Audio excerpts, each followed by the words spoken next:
Hello everyone, welcome to the show today. My name is Spencer Walsh, and on the show, Robert Mueller, has released his full report. We're going to be breaking down all the juiciest bits that have come out so far in this live episode and what some of the revelations mean for future investigations that are still going on and ones that could start in the House soon.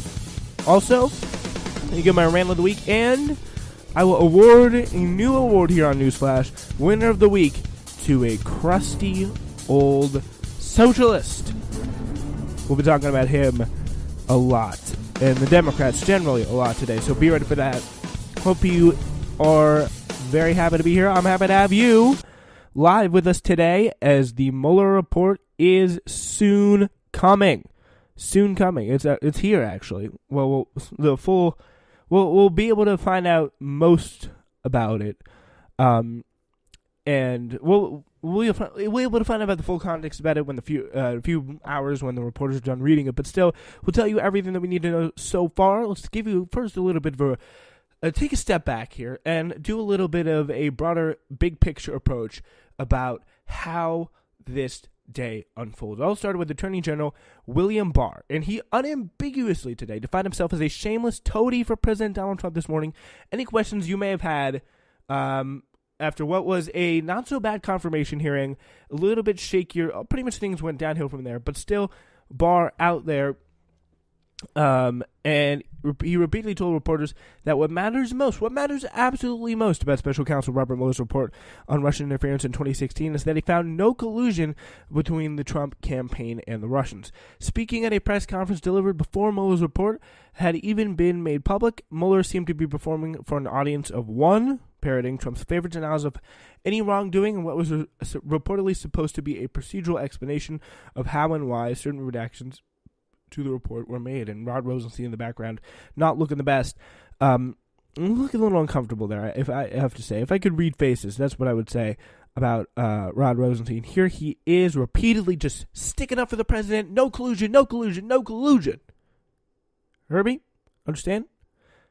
In other words, there was no evidence of the Trump campaign collusion with the Russian government's hacking. The special counsel's investigation also examined Russian efforts to publish stolen emails and documents on the internet.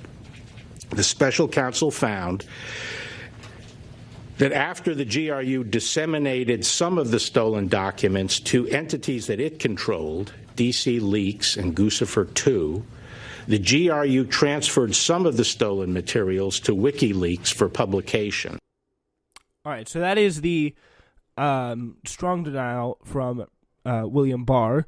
After a lengthy description of just how he claimed the Mueller report cleared the president and any other Americans colluding with Russia during the election, Barr noted that Mueller found 10 instances of potential obstruction of justice by Trump. Nevertheless, Barr said he personally disagreed with most of those conclusions.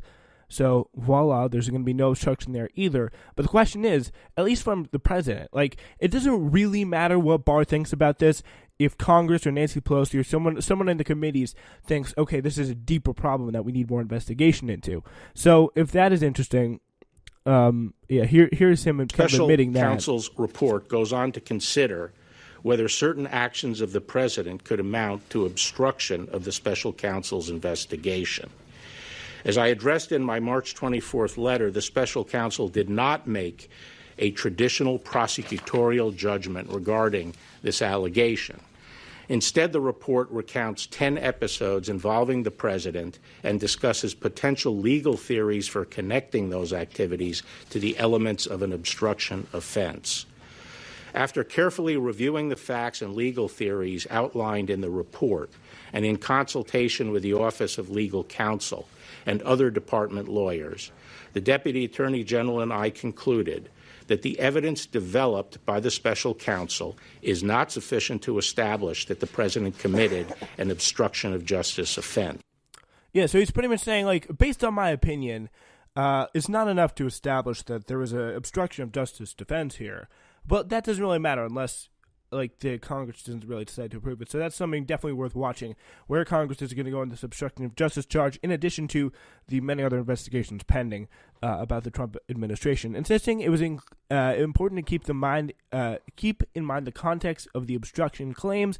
Barr said the president simply frustrated and angered by the ongoing investigation, and literally multiple times tried to obstruct it in very, very public ways. So, here's another clip from him. And as the special counsel's report acknowledges, there is substantial evidence to show that the president was frustrated and angered by his sincere belief that the investigation was undermining his presidency, propelled by his political opponents, and fueled by illegal leaks. All right, but that, as a president, like, you're entitled to your own opinion. That's what your thought is. If that's fine, but you can't take actions on that directly hinder an investigation. Like, you cannot have that. It's just not the way it should be.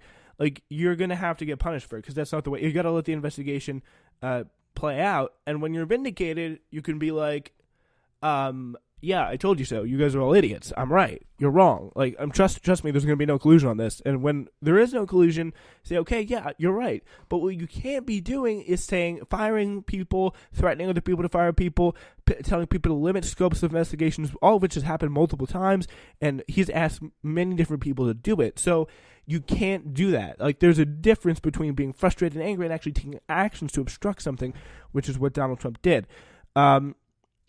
So the Barr concluded his press conference with a testy question and answer portion, which he pushed back on claims that his preemptive attempt to spin the report in favor of the president was inappropriate, saying because there is no precedent for the Mueller investigation, so the same logic applies to his actions. So yes, there's no precedent. But I mean, you can just use logic. You don't really need precedent. Here's what he had to say there. So I'm not sure what your basis is for saying that I am being generous to the president. You face an unprecedented situation. It just seems like there's a lot of effort to go out of your way to acknowledge how this. Well, is there another precedent for it? No, but it's unusual. Okay, so unprecedented is an accurate description, isn't it?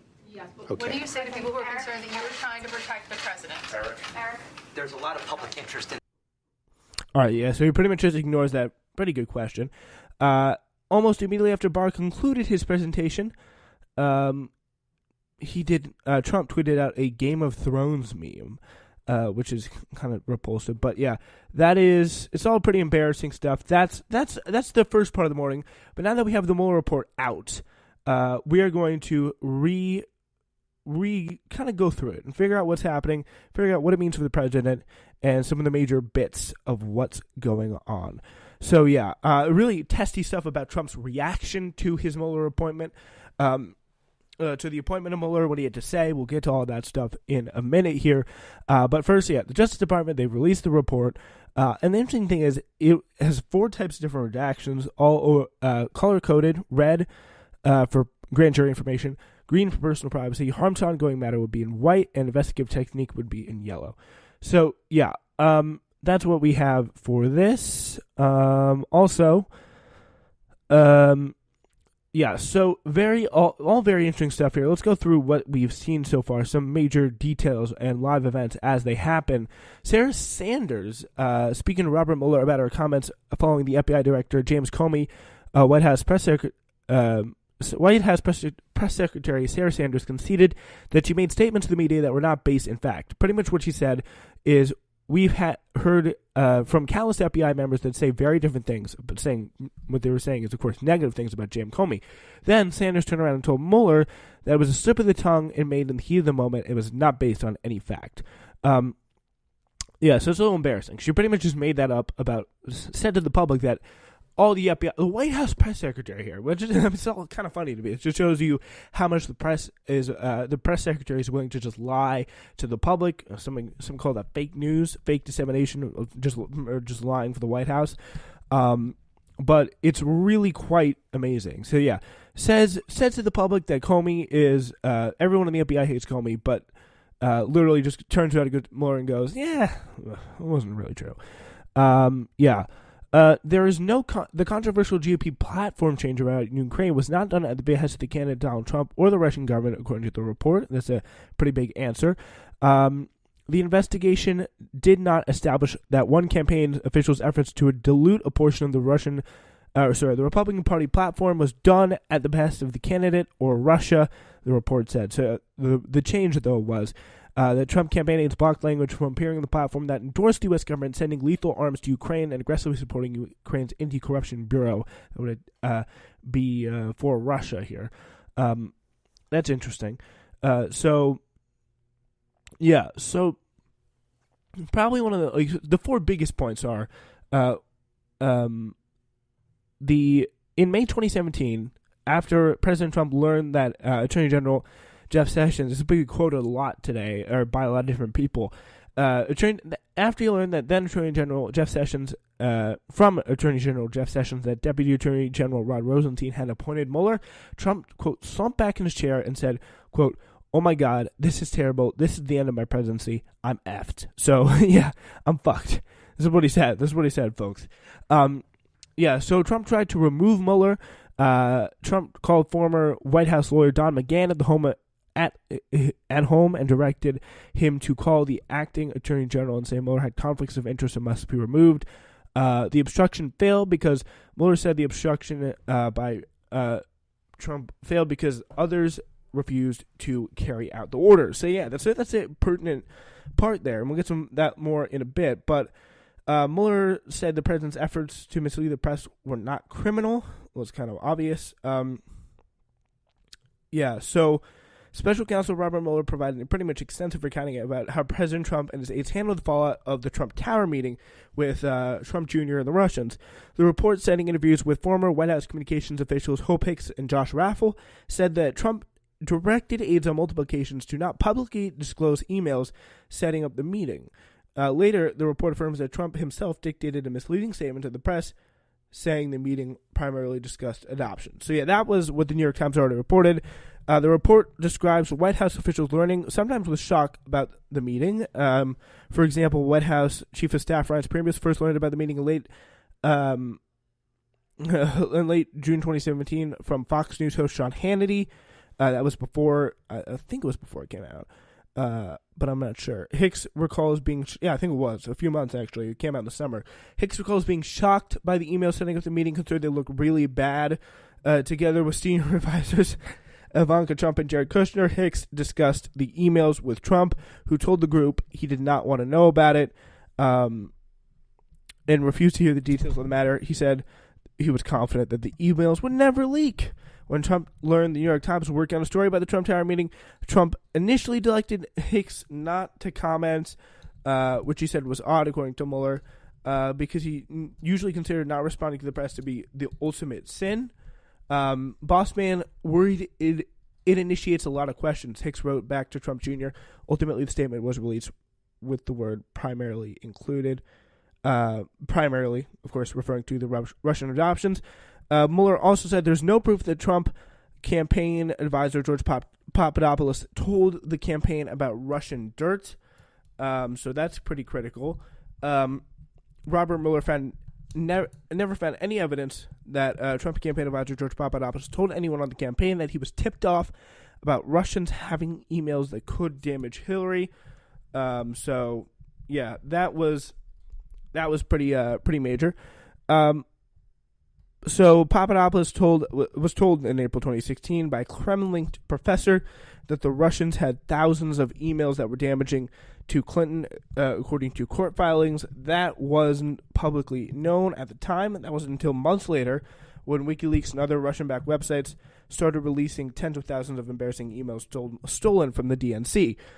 When interviewed, Papadopoulos and the campaign officials who interacted with him told special counsel's office that they cannot recall Papadopoulos sharing the information that Russia had obtained dirt on the candidate. So, so that was just based on what campaign officials said there, and pretty much shows that, no, there was not any kind of a suspicious activity there going on place. With no documentary evidence and nothing, the email accounts or any other commissions used by the office, communication facilities reviewed by the office shows that Papadopoulos shared this information with the campaign, so it's pretty sure that he didn't. That's pretty clear. Mueller considered different possible collusion crimes.